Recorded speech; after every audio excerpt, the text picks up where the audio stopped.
Maaga pa nang dalhin si Jesus sa palasyo ng gobernador mula sa bahay ni Caifás.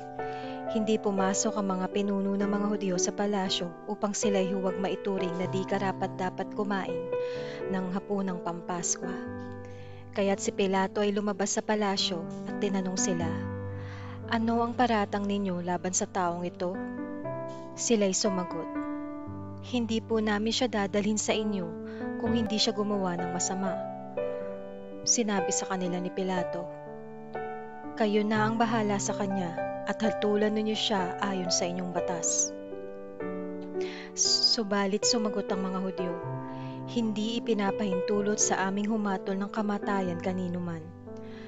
Sa gayon, natupad ang sinabi ni Jesus nang ipahiwatig niya kung sa anong paraan siya mamamatay. Si Pilato ay pumasok muli sa palasyo at ipinatawag si Jesus. "Ikaw ba ang hari ng mga Hudyo?" tanong niya. Sumagot si Jesus, "Galing ba sa sarili mo ang tanong na iyan? O may ibang nagsabi sa iyo tungkol sa akin?" Tugon ni Pilato, "Sa tingin mo ba'y Hudyo ako? Ang mga kababayan mo at ang mga punong pari ang nagdala sa iyo rito. Ano ba ang ginawa mo?" Sumagot si Jesus, "Ang kaharian ko'y hindi sa sanlibutan ito.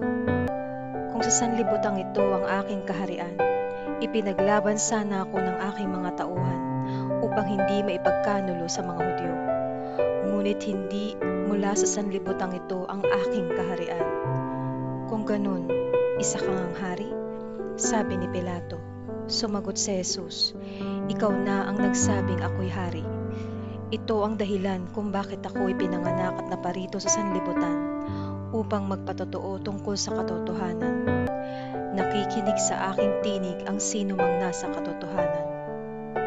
"Ano ba ang katotohanan?" tanong ni Pilato.